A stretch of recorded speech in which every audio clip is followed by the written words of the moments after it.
Caswell was the most unique of all the third system forts. And when we talk about third system forts, we're talking about pretty much all the American fortifications, mostly coastal, that were either designed or begun between 1816 and 1866.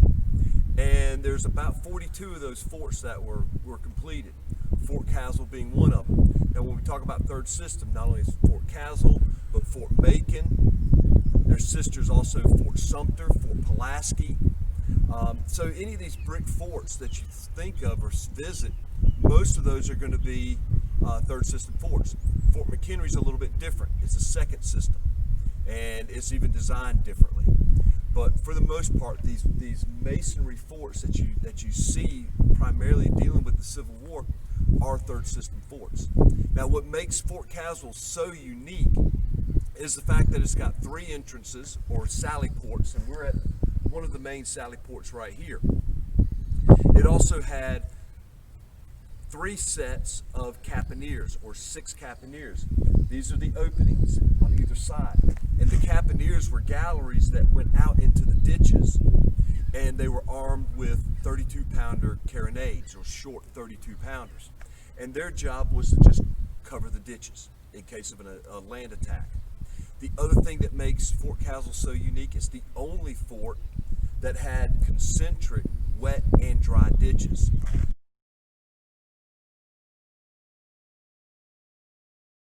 And then there's going to be a dry ditch. It'll drop down another 5 feet. So the dry ditch is going to be roughly 10 to 15 feet deeper than the grade of the ground. So you're looking at 5 to 8 feet deep on the dry ditch, and then 10 to 15 feet deep on the wet ditch. And the wet ditch will be 10 feet wide, and it's going to be bricked. So you'll have a brick base, you'll have a brick face, or 2 brick faces. And the ditches the water was controlled by a ditch that fed in from Elizabeth River. And the iron gate to that controlled the water flow is still there. So Fort Caswell is an absolutely unique fort. It's a pentagon-shaped fort, and its sole purpose was to defend the Cape Fear River, as you can see across. You can't see from here, but across is Bald Head. So you're looking at the main channel entering the Cape Fear River. It could hit ships that were offshore before they got in, or if a ship tried to get into the river, it would hit it literally at point blank range. The fort was originally designed for 64 guns. Never had that many. Never had that many guns. And until 1861, 62, it probably never fired a shot in anger. But Caswell is one of the most unique forts that we will see.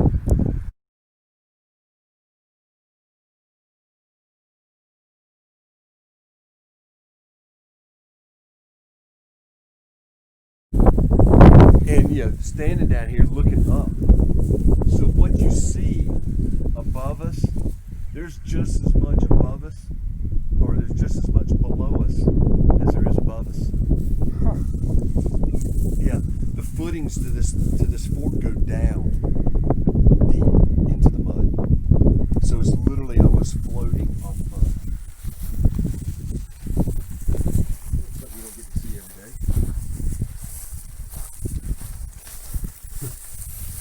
Nothing but a wall. That is modern. That's modern. And when I say modern, that's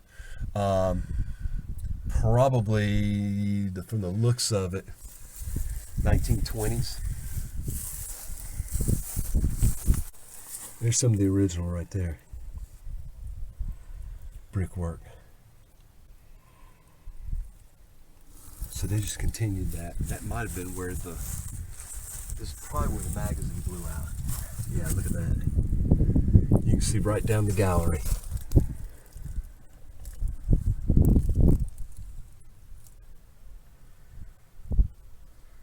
God, how far down does that go? Really? Yeah.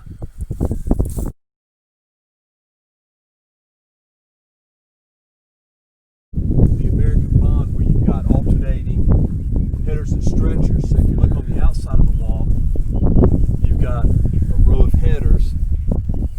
rows of stretchers, row of headers, 3 rows of stretchers, headers, stretchers. This is an American bond. It's very strong when you put it together right. So if you look at the profile, you can see how the bond, everything marries together. So even here you can see header, header, header, which would be the stretchers on the outside.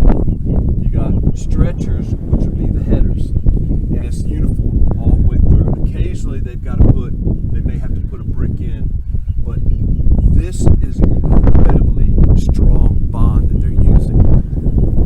And literally with the mortar that you see, I explained earlier, that mortar not only does it bind the bricks together, but it also controls the moisture that's getting into the walls.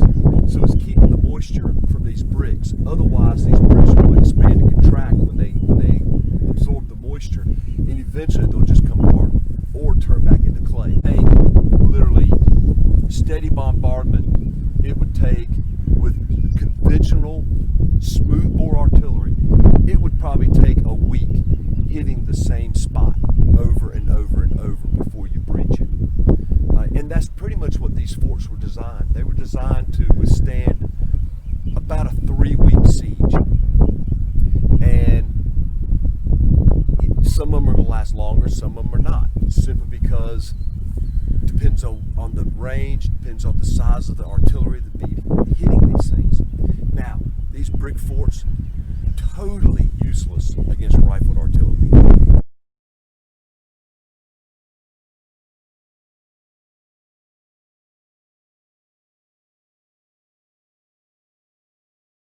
Yeah, these are the hinges for the other set of doors that they could close right here. So if anyone attacked and got across the sally port or got across the drawbridge, they'd have to lower the drawbridge or break through it.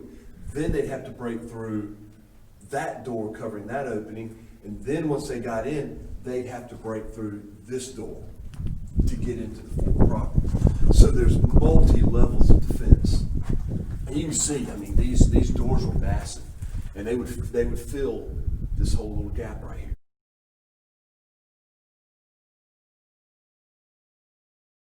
Okay, this is the main sally port for the fort, and if you look up, you can see the pulleys for the drawbridge that was in here. You can see the hinges for the doors. But the brickwork is just fascinating. I keep going back to the arches and how everything just smoothly marries together. These concrete blocks wouldn't have been here. This is a modern from the early 20th century. These would be they were using these galleries for generators. So they're making electricity in here. So this is where the power comes in. And that's where you're getting all these square cuts.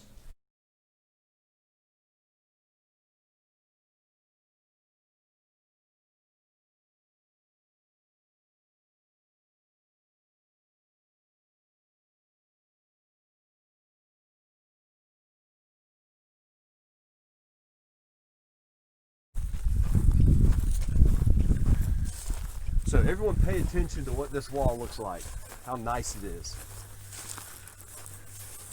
That's getting ready to change. Now, here is the next set of capineers for the main sally port. And we actually excavated the exterior of this one, and we excavated the whole wet ditch and dry ditch across this face right here. That went right down to the brick bases, so it's amazing. This literally goes down another 20 feet.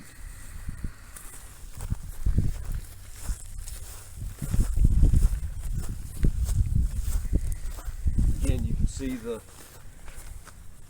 top of the peak, the old roof.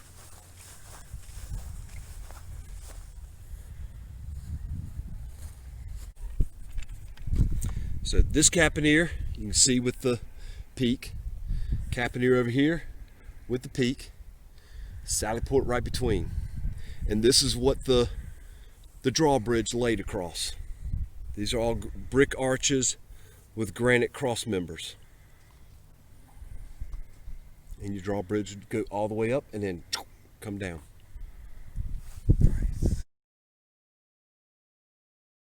For appearances, it looks just like the rest of this parking lot.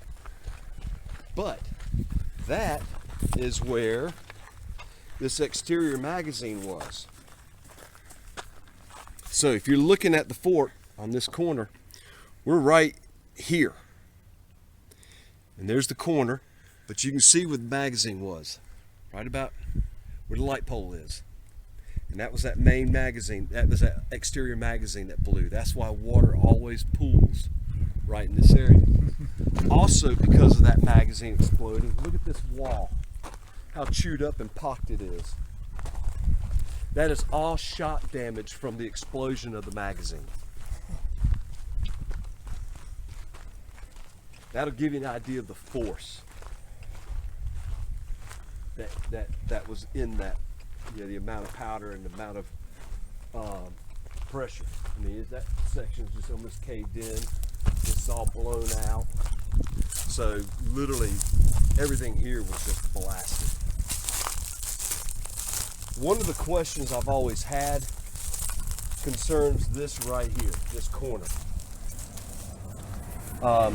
It shouldn't be open. You would think that this was opened up by the explosion, but on all the pictures, on all the later drawings that I've seen prior to this one, you always see somewhat of an opening right there.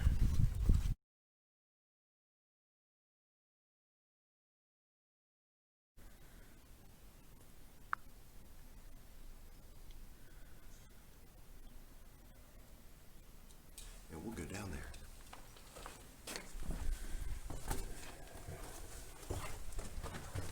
Everybody watch your step.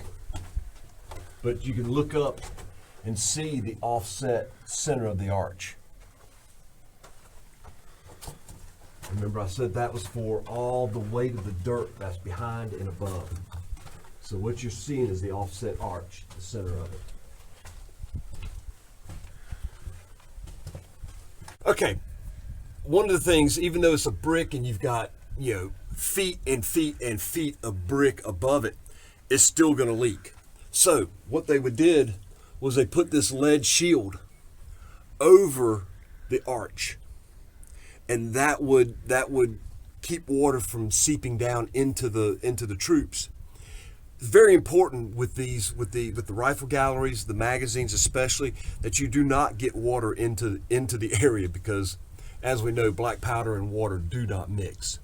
But you can see that, and it's also, if I remember from the drawings, the water that does get down can drip down into collecting areas that will feed into scuppers that will eventually feed the water into the cisterns.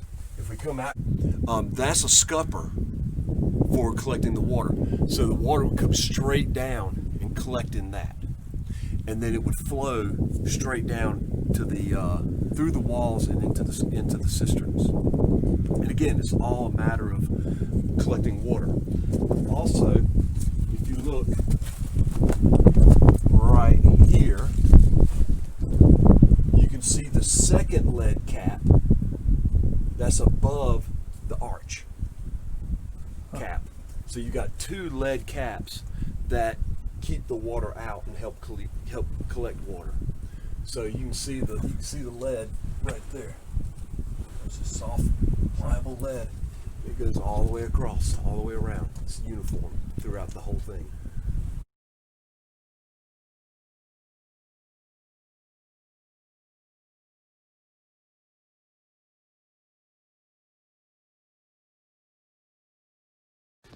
The Fort Caswell citadel was designed to be a citadel, the last line of defense in case the fort was overrun. It also served as the barracks, and it was masonry walls about 3 feet thick. They were loopholed externally and internally. and the rooms could only be accessed by an X-shaped corridor in the center. And the corridor is accessed by 4 iron doors, and at each point of the X, you could isolate the rooms, and each of which had its own door. The 2 large side wings would have probably been housing the enlisted men. The larger section up at the top, on the bottom of this image, would probably be for either officers or non-commissioned officers, and the smaller one at the top would have probably been the same thing, NCOs or officers. Another interesting feature of the citadel is that the cisterns were located directly underneath it, and what they would do is they would have scuppers, lead scuppers and piping all through the fort and all leading up from the roof of the citadel itself to collect rainwater, and that rainwater would drain into the cisterns. Now, as far as what happened to the citadel, it was burned the same time that the magazines were blown up, and the burning was rather intense. So much so that when we did archaeology on the citadel back in 2013, there was actually a rifle, an Austrian Lorenz rifle, found in the corner behind one of the doors. Now the doors were all gone, but the flame was so intense, the floor burned away, and what was left of the rifle just dropped right down into the groundwater. And all that we were able to recover was the barrel, the ramrod, and one of the end barrel bands. And what we thought was the lock and part of the stock and everything, when the conservators went to clean it, literally anything that was not iron or steel literally disintegrated. So what we were seeing basically was just the impression, a ghost impression of what was part of the gun. The citadel was later raised somewhere around 1896 when the Army decided to, improve Fort Caswell and build the Endicott batteries. Part of one of the long walls, or long ends, is up underneath the concrete Fort Caswell battery. But if you stand up on top of the Endicott battery and look down into the parade ground, you can still see the outline of part of the citadel. And it was a very impressive structure. And you could not see it above the barbette tier of the fort. Okay. As I said, the Capineers had 32-pounder guns in them. They were short, squat little guns that could fit in there. And their sole purpose was to cover the approaches and any troops got in these ditches. Primarily what they're firing is that canister shot. That's pretty much all they're going to shoot. Most of the time they're going to have these roughly 1.5 to 2 inch balls in them. They can also have a little bit smaller. They can also shoot 69 caliber musket balls, and there would be hundreds. If they're shooting musket balls, there's going to be hundreds. So imagine just a cloud of lead going all through these ditches at troops. Even with these, they're going to hit, they're going to bounce off, kill somebody, bounce and hit somebody else. I mean, the terrible weapons. And these are all from Fort Anderson. This is a stand of canister that we found in Battery B. I'm pretty sure, because these are all cast, you can still see the sprue. They're done in molds. I'm pretty sure these were probably cast at Hart Bailey in Wilmington, downtown Wilmington Ironworks during the war. So there's no telling, what could be found. The ordnance of Fort Caswell evolved over the years. What started out as a few 24-pounders that were in the fort when it was captured in 1861 evolved that by late spring, early summer of 1861, close to 100 guns arrived in the fort. And these would have been heavy guns that were captured at Gosport Navy Yard by Virginia. When Gosport was captured, Virginia militia captured 1,198 heavy guns. Of those, 203 went to North Carolina.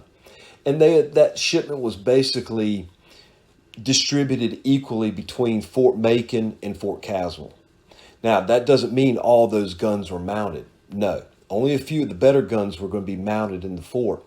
The rest of them would be laid up in depot. And as more batteries and forts came online, a lot of these guns would be redistributed to those other installations.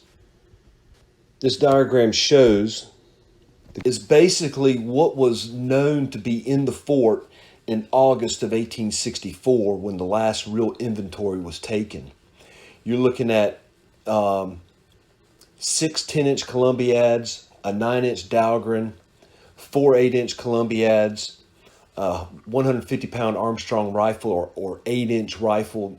That gun is similar to the one that was at Fort Fisher. It's actually the sister to the Fort Fisher Armstrong. You had 4 rifled and banded 32-pounders or 6.4-inch rifles. You had 3 smoothbore 24-pounders and a 20-pound Parrott rifle. So this is the ordnance that they had at the end. Where these guns were exactly located, we do not know. But you can pretty well figure that the guns with the longest ranges, you're talking about the Armstrong, the Columbiads, they're going to be mounted primarily on the front that's going to face the ocean. These are the guns that can reach out and touch the Navy. The Armstrong and the Columbiads had ranges well over 3 miles. You're talking anywhere from 3 1/4 for the Columbiad, the 10-inch Columbiads, to 3.5 miles for the Armstrong. The 8-inch Columbiads had ranges almost 3 miles, about 2 3/4 miles. And then with the Dahlgren and the rifle 32-pounders, they may be like the 32-pounders and the Parrott rifle may have been fronting the channel leading into the river. So these guns are going to have a shorter range, but because they're rifled, they're going to have pretty good hitting power, and they're going to be very accurate. So you're not worried about so much the range because they're basically firing point blank at any ship coming in. The 24-pounders, they're probably going to be facing the land face. Even a couple of those 8-inch Columbiads might have been for land defense. Again, we just don't know what the situation was and where they were located. Now, one of the more interesting guns, like I said, the 150-pound Armstrong, it was imported from England, and its sister gun was at Fort Fisher. Now, the Fort Fisher gun was captured by the Army, and it still resides at West Point. The Caswell gun was claimed by the U.S. Navy, and it sat at the U.S. Navy Yard in Washington, D.C. for many, many years. And unfortunately, it was melted down for scrap during World War II, so it no longer exists. But there is a really, really good picture of it in the Navy Yard. Now, the other interesting guns, the rifled and banded 32-pounders. These were basically referred to as Gosport rifles because after Gosport Navy Yard was captured, the vast majority of the guns that were there were 32-pounders. Now, they were able to rifle, and they were smoothbores originally. They were able to be rifled, but anytime you take a cast iron gun and rifle it, you are greatly weakening the structure of the gun so that it's not that if the gun will burst, but when. And because it's rifled, when it bursts, it's going to be catastrophic to the crew. So what they would do is they would rifle these guns, and then they would put an iron band around it. And basically these bands consisted of 4 6-inch wide iron rings about 1.5 inches thick, and they would be heat shrunk onto the breech of the gun, and that would greatly strengthen them. Didn't always keep them from bursting, but it did lessen that chance. The 20-pound Parrott rifle was a Confederate manufactured gun, and it was a copy of the Navy 20-pound Parrott. And it's basically a 4.5-inch rifle, a 3.5-inch rifle. And it had an effective range a little over a mile. Unfortunately, these guns were also notorious for bursting. So a lot of these rifle guns, with the exception of the Banded 32s and that Armstrong, if the other guns were rifled, and there's reports that there were some 8-inch, a couple of guns that were of the 8-inch Columbiad type that were rifled, they would have fired greatly reduced rounds. So it would have reduced the range. Accuracy would be about the same.